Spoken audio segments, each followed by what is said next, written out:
Welcome back to the weekly edits. This week I'm back in Capture One and I'll be showing you guys one of the images I captured of myself trail running close to Gstaad in Switzerland. Now, particularly for this week, I want to look at two aspects in Capture One, which is the linear response curve as well as its detailed color selections. And hopefully I can keep the timing a little bit down for this edit. So it's not going to be massively complex, just going to be, just editing an image in Capture One, learning a bit more of the program myself, showing you guys as I go along, sharing with you guys as I go along. So let's jump in and let's do it. Okay, so here I have the image open. I just filtered it out so it is not, so that it's clear. If I undo the filter, you can see I have a lot of images here. Seeing as my camera was on time-lapse mode, because I was the runner in the image, so I had to set it up and then head down and run up and down and up and down. Okay, so I can double click on the image, or I can just press G. It's going to open up in full screen mode or in the editing mode, in Capture One. So this is the raw image. If you see before or after, looks the same. And let's just go back to before. Now Capture One at the top here, as I mentioned before, you've got the different tabs. First one, library, tether, which we're obviously not doing. Shape is for things like keystone correction, perspective correction if you're doing architectural stuff. You can also rotate and flip the image. Lens correction, important. So we're just going to enable chromatic aberration. It's going to do a quick analysis, diffraction correction. Now looking at the sky, top left and top right, I see I'm on a different tool there. It does not seem like there is any vignetting from the lens. It's also a modern mirrorless camera, so that should have been or would have been corrected in camera. And then style is where you can apply sort of it's Capture One's version of presets. So the built-in styles here: base edits, black and white, creative edits. So if we mouse over them, you can see the image change there. We are not going to be worrying about any of that. The main thing in style here is going to be under base characteristics, and this is where we have the ICC profile for my camera, which was the Panasonic G9, and then under curve. Now this is how Capture One essentially interprets the image data. Now by default it applies either an auto response curve, which is essentially like tone mapping the image, and you can choose, there are a few different options to choose from, whether you want lighter shadows, blah blah blah. Now the linear response curve particularly just basically brings all parameters of the image into range, so it flattens out the curve that Capture One uses to interpret the raw image data. So it's easier if I show you guys. So currently you can see the image, it's a raw image, you can see most of the data is there, but look at the magic that happens when we select the linear response curve. There we go. So immediately you can see in the sky there especially, you have all that highlight data that comes back. And in the shadow area, okay, the image does become a little bit underexposed, but not in a way that we can't recover that. The important thing to realize here is that, to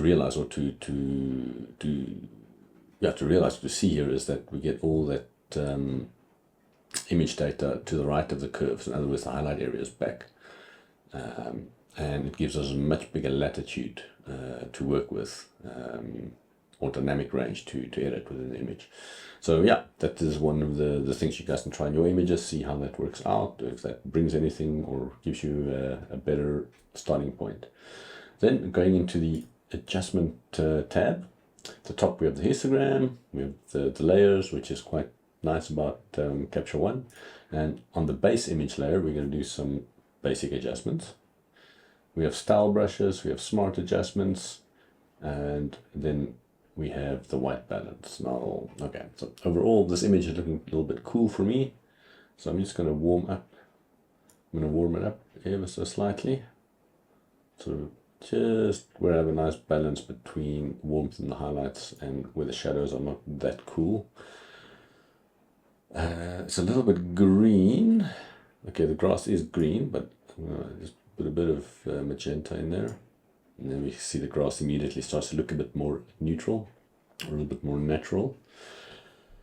Exposure wise, I don't want to brighten it up too much. I'm just going to push a little bit of exposure into the image, brighten it up. And then Capture One is a brightness slider, which I am going to push a bit to the right to brighten up those midtones, like that. And then highlight wise, let's just see what happens when I bring that down in the sky. Just a tad.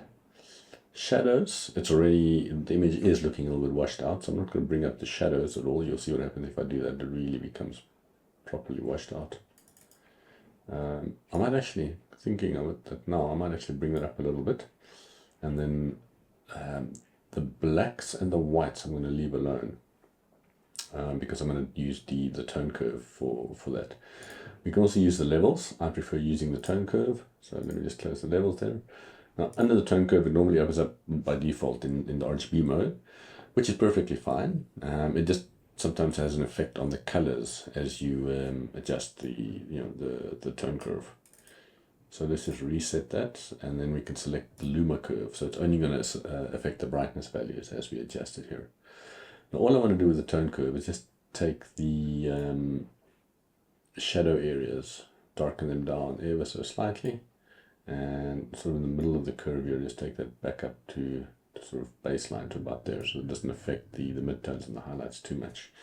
So by holding Option and clicking on the reset arrow or undo arrow there, we can have a quick look at the before after just of the curve tool. So from there to there. Now this was an early morning image, so it is a little bit darker in the foreground naturally, and we have the brighter area at the top where the sun is just hitting that peak there. And if we look at it complete before after, that was before, that was after, and I can maybe quickly enable the split viewer there. So that was before, that was after. Now it's already looking pretty good. And if I can interrupt myself there quickly, maybe as I always do on the weekly edit, I forgot to mention in the beginning. So the vision for the image, and I think it's probably become quite clear. So it's an image of a trail runner, me in this case, because I didn't have anyone else to run for me or to model or to be the talent. My goal here was to show the vastness of the mountains and of the landscape with the small person running in the foreground. And so for editing wise, I'm not wanting to do any massive changes here, not to do any sky replacements, blah, blah, blah. All I want to do is just sort of get the image exposure balanced out and then highlight the colors within the image. So yeah, very basic stuff actually. And by doing it in Capture One,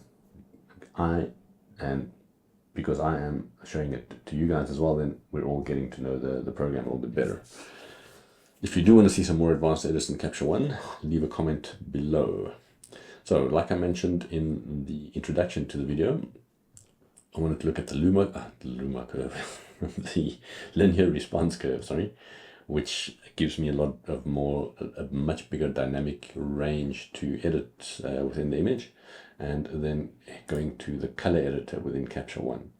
Now here we have basic, which you'll probably be more familiar with coming from Lightroom, and then under advanced, which Lightroom actually has now as well. It's just called something different, I can't recall right now. It's called the color point color, I think.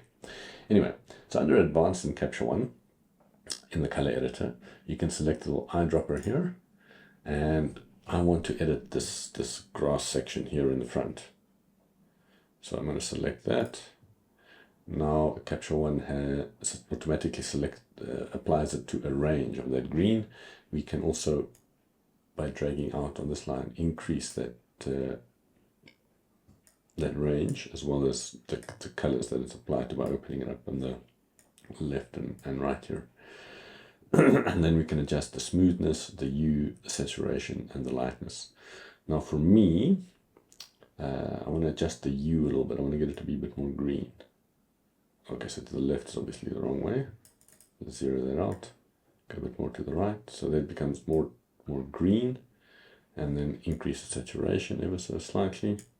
And lightness wise, maybe let's pull it too far. Let's see what happens. So that looks a bit weird. So maybe a tad darker. And let's see the before after option. Click on the arrow. It's not a big change, but you can see there the grass is sort of a little bit, there's a slight orange tinge to it.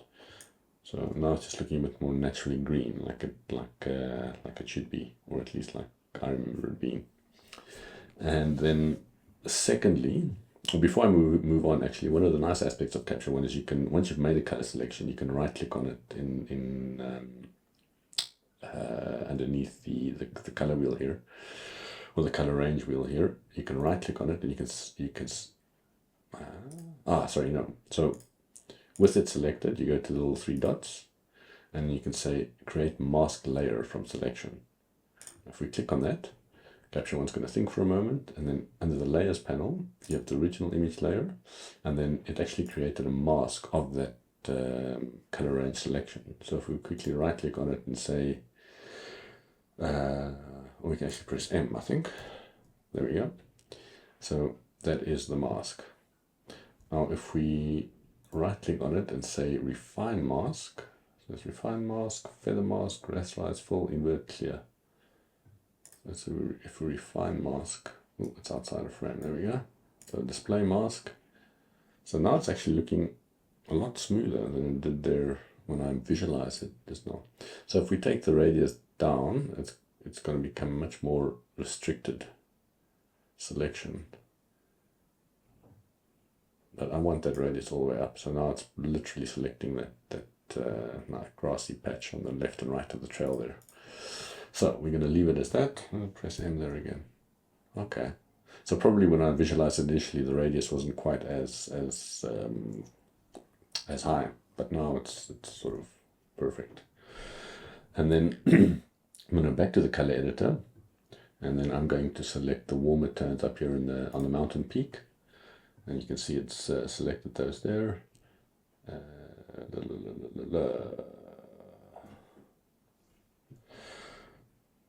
If I right click on it, I can say, so create mask, move to pin area.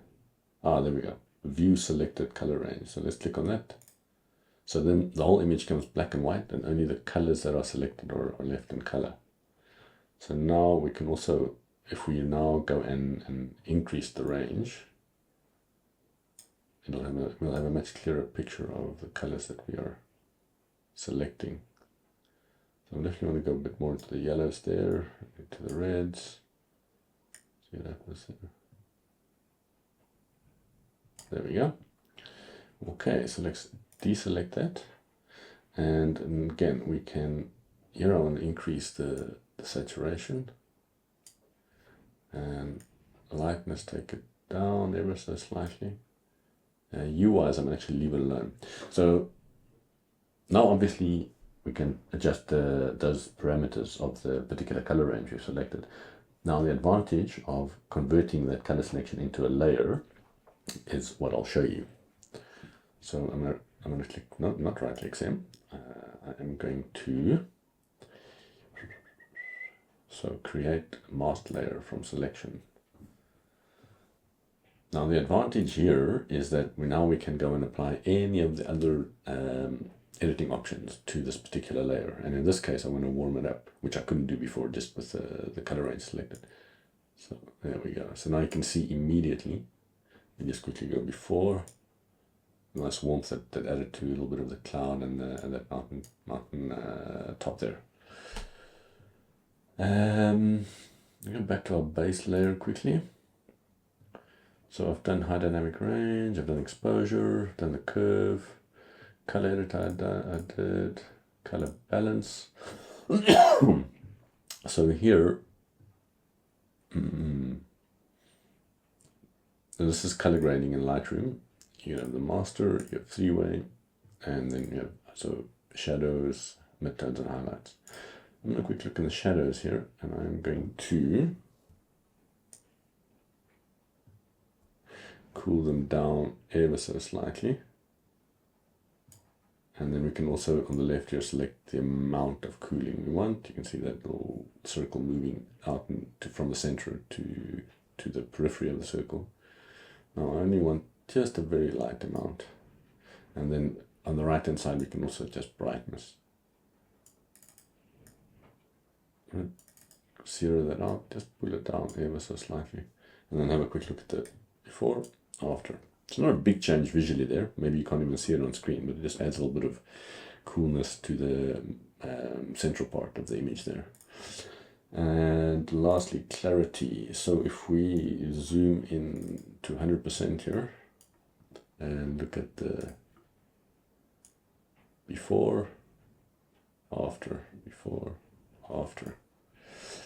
Now let's have a look at what clarity does.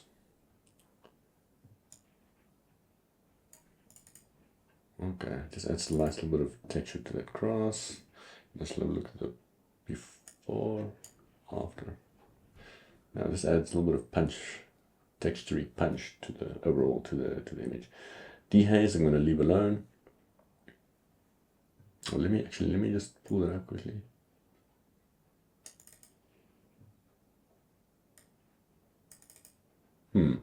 Okay, so dehaze I might apply only to the foreground. So what I'm going to do, I'm going to layers. I'm going to head up to the top layer. I'm going to select the graduated density filter or the gradient mask, and I'm going to draw that up from the bottom. No, this applies it to the actual layer. Sorry. Under layers, I'm going to select add a new empty layer. I'm going to pull up the gradient mask there. Just aim to visualize it. Don't want to rotate it. I want to move it up. There we go. And now I'm going to add some dehaze. Just a very light amount. There we go. Okay, and then back to the base layer. And that is pretty much that, I think. Lastly, there's some default sharpening that Capture One adds. We just quickly zero that out.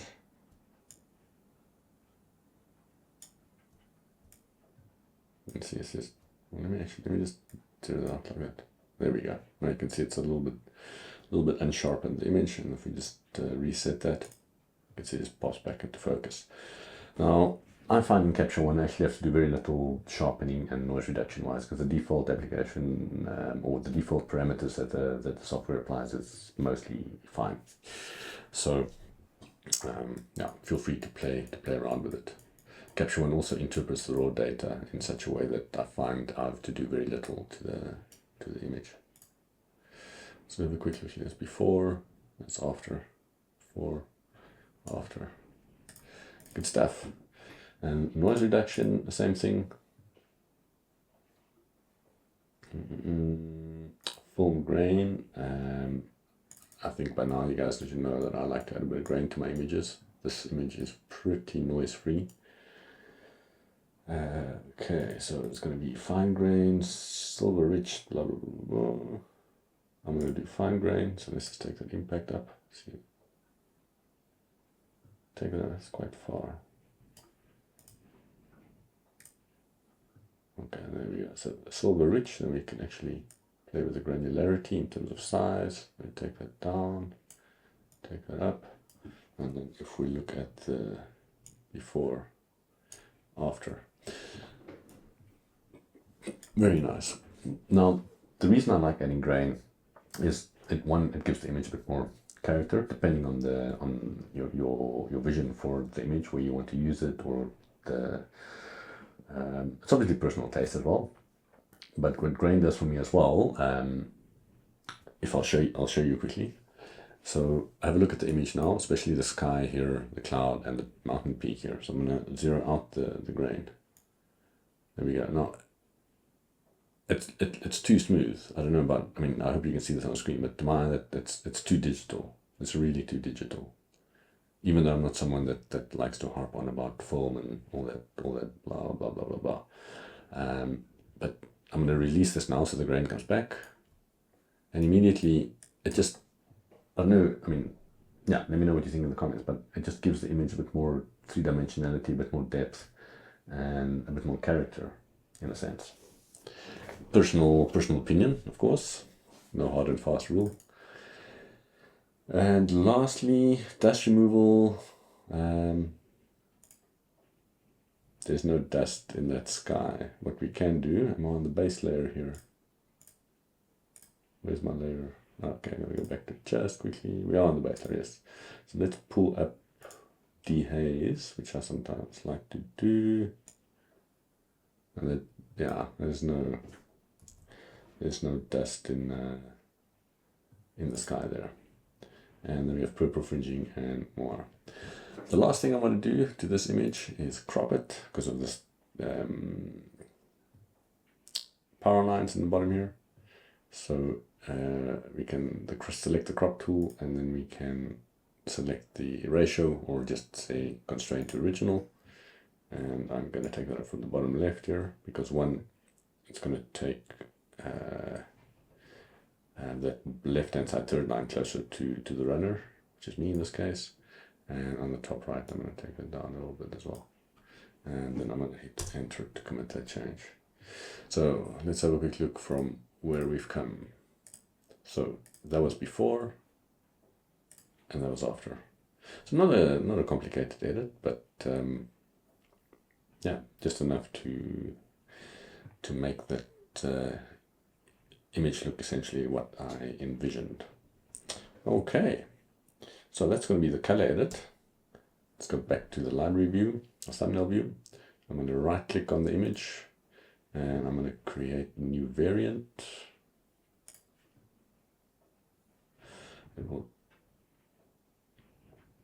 Okay. Well, I haven't used caption in a while. So let's create clone variant. There we go. That's going to create one.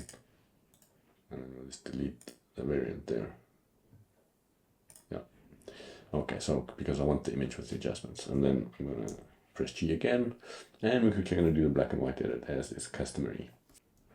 I want to go to the base layer. I'm going to enable black and white.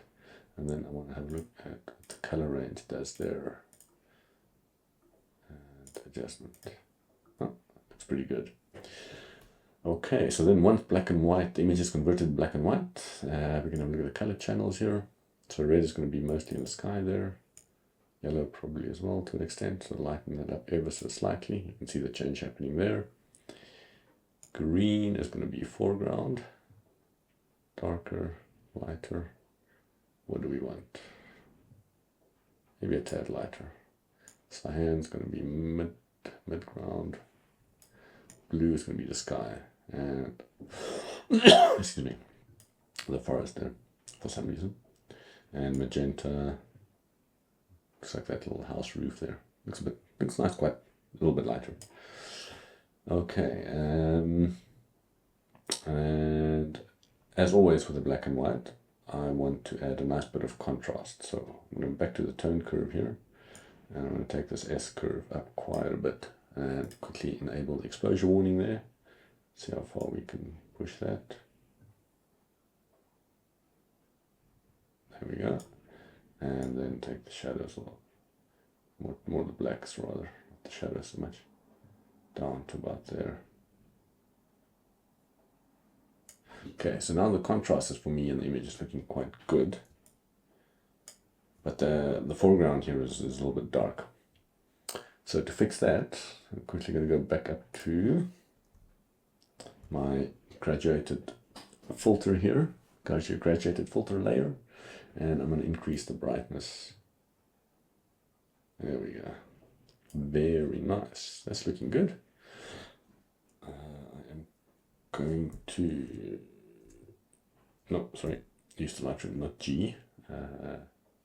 Let's just enable that quickly. And we will go,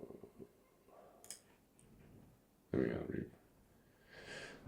cancel, and there we go. And I want to to spread that out, soften the transition area there a little bit.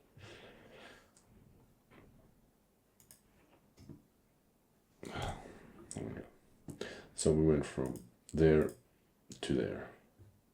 And with the black and white image, what I also like to do is add a vignette, which is the bottom here. And we are so elliptical on crop. Yeah, so that's essentially applying the vignette as the image, or once the image is cropped. So just a little bit.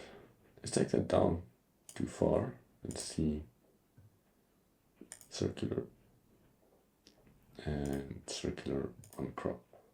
That's a little bit better. Zero that out and just bring that in ever so slightly. Okay. I think that looks pretty good. Well, that looks pretty good. Yeah. So there we have the color edit. So we went from a raw image, color edit, and black and white. Yeah, that's it. I think we should leave it there.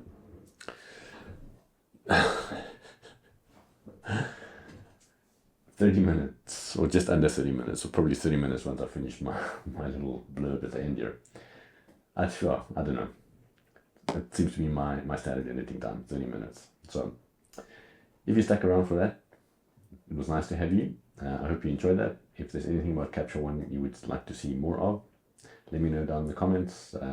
Any tips, suggestions, tricks, also let me know. I'm just learning the program as I'm going along and sharing the journey. I will see you guys in the next one.